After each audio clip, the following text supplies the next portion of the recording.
The dining room in our Portland, Oregon, home gleamed with the kind of polish that screamed performance.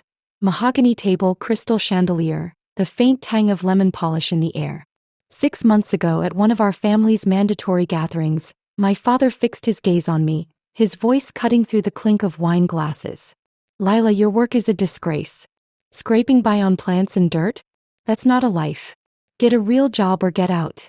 My mother's eyes dropped to her plate. My brother Ethan gave a faint nod. No one spoke up. I didn't argue.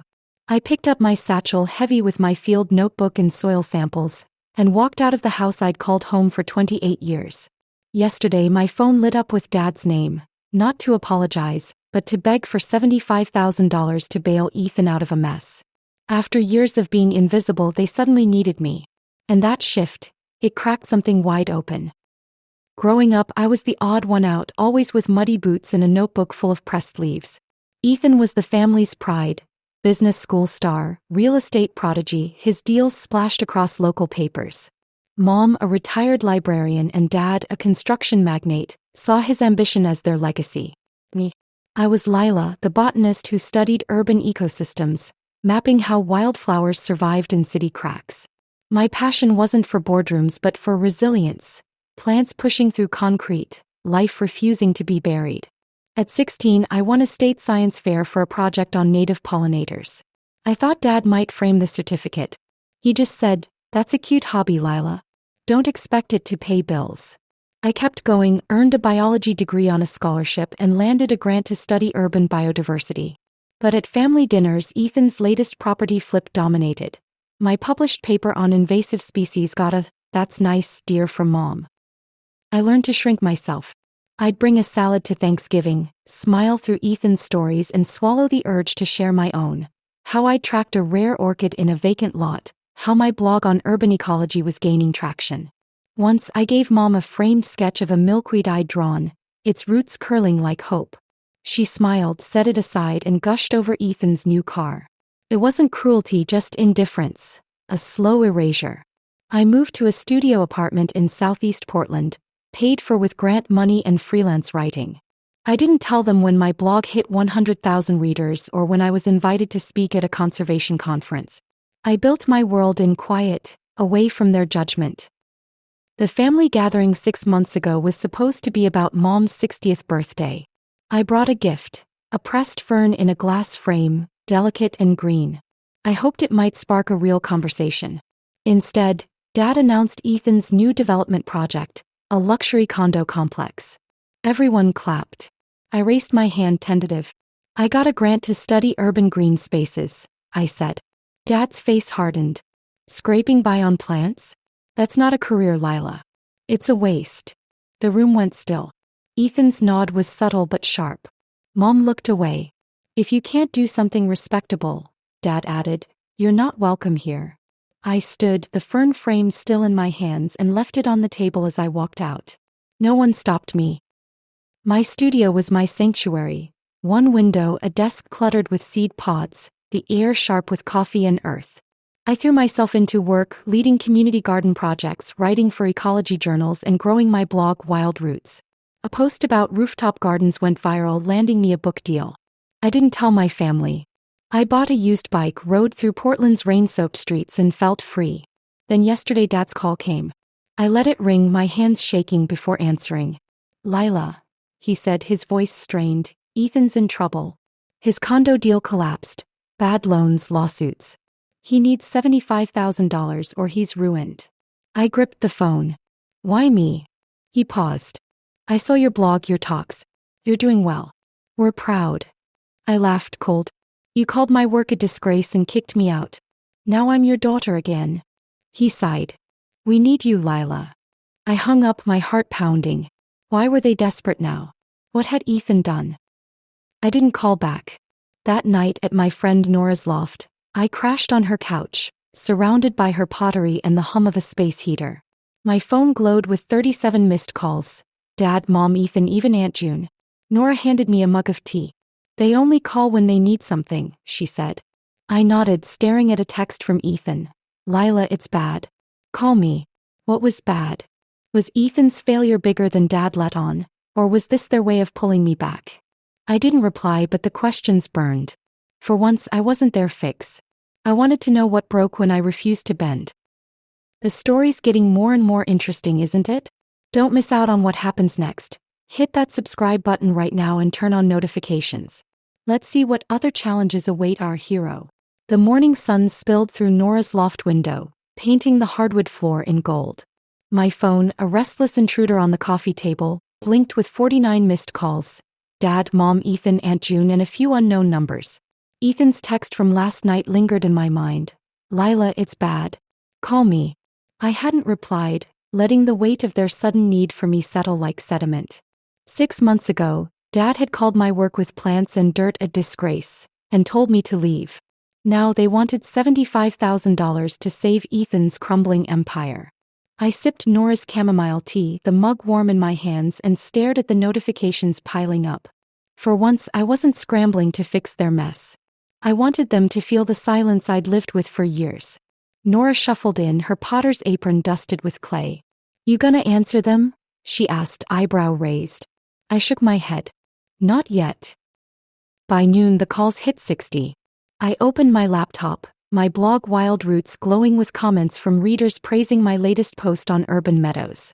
I'd built this. A community, a book deal, a life without their applause. But Ethan's text gnawed at me. What was bad? I texted him back. What's going on?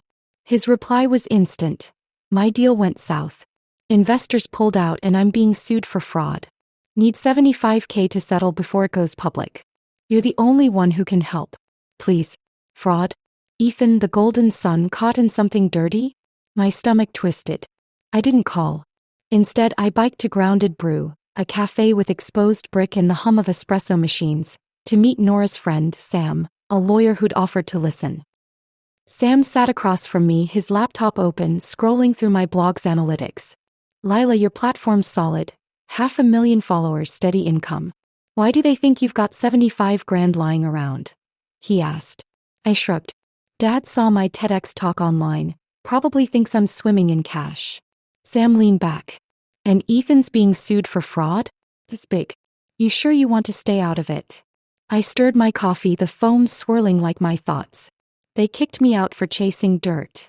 Now I'm their bank? I need to know how deep this goes. Sam nodded. I'll dig into public records on Ethan's deal. But Lyle, watch your back. Families like yours don't ask nicely twice. His warning hung heavy. Was Ethan desperate enough to pull something worse than begging? Back at Nora's, I checked my bank account, the one I'd shared with Mom for years, holding $1,500 for family emergencies like Ethan's car repairs or Mom's charity dues. I'd always refilled it, no questions asked. Now I transferred every cent to my personal account and closed it. The confirmation felt like pulling a weed, roots and all. An hour later, Ethan called. I let it go to voicemail. His voice was sharp, frayed. Lila, closing the account? That's cold. We're drowning here. Call me. I deleted it. He didn't get to guilt me anymore. The next morning, I drafted an email to the family group, BCCing Nora and Aunt June. Subject, your request. Hi all, I've funded Ethan's car, $800. Mom's fundraisers, $500. And Dad's golf trips, $200, over the years. I've built a blog, landed a book deal, and spoken at conferences, all while being called a disgrace. 6 months ago you told me to get out. I did. Now you need $75,000, but I'm not a checkbook. I want a public apology in this chat, admitting how you dismissed me. No vague regrets, name it. Until then, handle your own mess. Lila. I hit send, my hands steady, my breath even. Replies came fast. Aunt June, Lila, you're a force. I'm sorry they didn't see it. Nora, proud of you, girl. Mom, we're sorry, Lila. We didn't mean to hurt you. Please call. Dad, you're being stubborn, but I regret my words. Let's talk.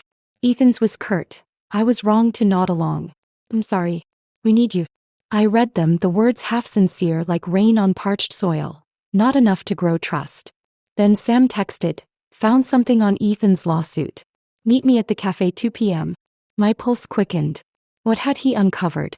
Was Ethan's fraud deeper than a bad deal, or was Dad hiding something too? I grabbed my satchel, the weight of my notebook grounding me, and headed out. At Grounded Brew, Sam slid a folder across the table. Ethan's company took loans against fake appraisals, overvalued properties to scam investors. He's facing criminal charges, not just civil suits. Your dad's name is on some documents as a consultant. I froze. Dad was involved? Why didn't he tell me? I asked. Sam shrugged. Maybe he's covering his own tracks. But Lila, they're desperate because this could ruin them both. I leaned back, the cafe's hum fading. Was Dad using Ethan's mess to pull me back, or was he trapped too? And Ethan, how far would he go to save himself? My phone buzzed, a voicemail from Aunt June. Lila, there's more you need to know. Call me before you decide anything. I didn't play the rest. What was more? For the first time, I wasn't running to their crisis. I wanted to know what broke when I stood my ground. That night, I sat on Nora's balcony, a blanket around my shoulders, the city's lights flickering below. I sketched a wildflower pushing through asphalt, its roots defiant. Nora joined me, handing me a cider. You're not their fix-it girl, she said. What do you want? I exhaled, the question settling. To be seen, not used. The questions burned. What was Ethan hiding, and what did Aunt June know? I wasn't ready to answer their calls, but I wasn't done digging either. The Portland rain tapped against Nora's loft window, a steady rhythm that matched the pulse in my chest.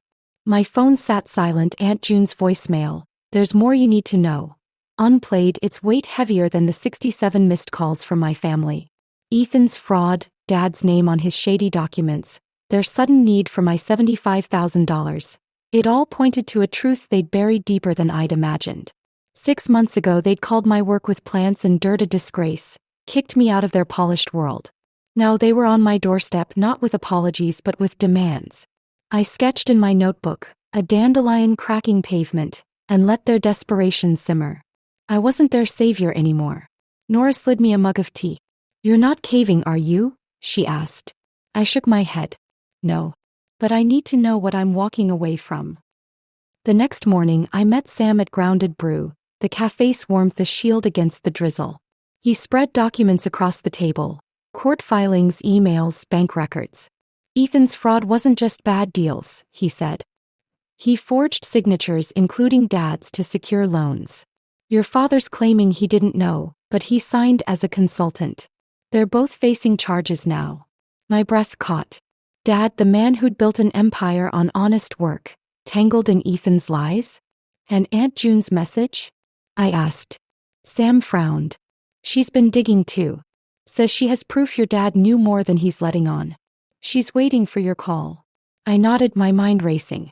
Was Dad complicit or just caught in Ethan's web? And why was June risking so much to tell me? That afternoon, Ethan showed up at Nora's loft, unannounced, his jacket damp, his eyes hollow. Lila, please, he said, voice cracking. I'm in over my head. The lawsuits, they'll take everything. You've got the money. I stood in the doorway, unmoving. You nodded when Dad threw me out. Called my work dirt. Now I'm your item. He flinched. I was wrong. I'm sorry. But this isn't just me, it's the family name.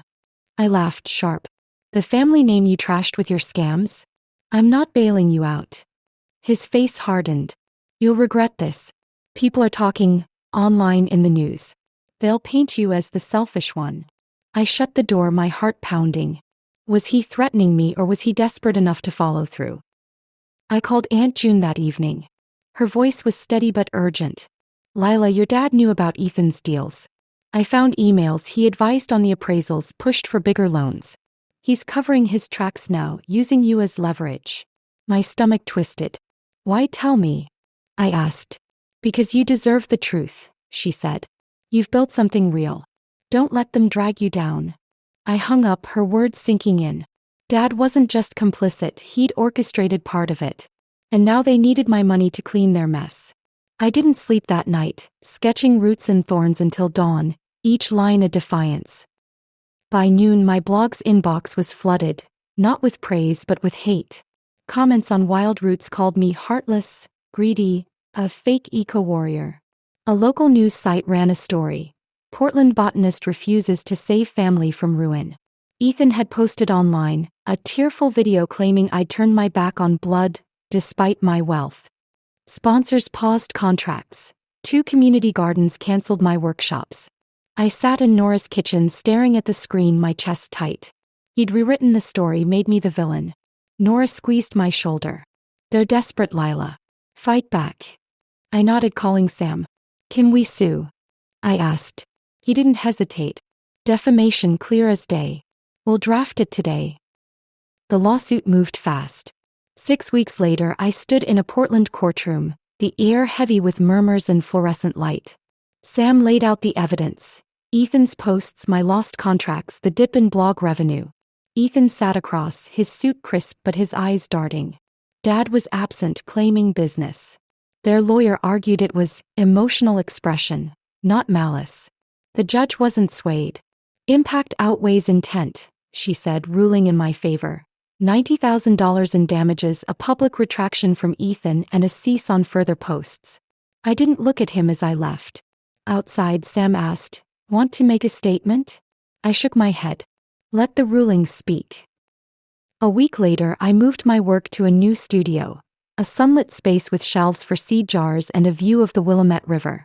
I pinned Aunt June's proof, an email from Dad pushing Ethan's appraisals, to my board, a reminder of what I'd walked away from. Mom sent a letter. Lila, we lost our way. I'm sorry. Ethan's in therapy, your father's stepping back. Can we try again? I didn't reply, but I kept it, the door ajar, not open. Ethan's retraction went live, stiff and formal, but it was there. My blog's comments shifted. Readers apologized, sponsors returned. Nora visited, bringing wine. You're a badass, she said, grinning. Dinner soon. I smiled, nodding, but didn't commit. I was still learning to trust my own space. I opened my notebook and wrote, Rules for my roots. Rule 1. No one who buries you gets your bloom. Rule 2. Family isn't owed, it's earned through respect. Rule 3. Your worth grows where you plant it, not where they approve. I closed it, the river glinting outside. The victory wasn't the lawsuit or their apologies. It was every boundary I set, every post I wrote, every seed I planted in a world I'd built without their shadow. I wasn't their fallback anymore. I was my own ground. Hey everyone. Thanks for tuning into the Revenge Tempest channel.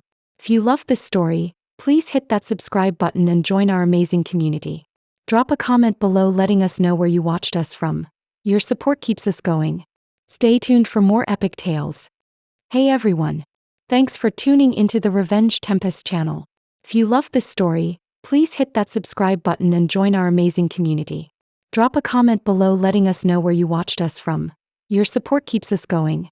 Stay tuned for more epic tales.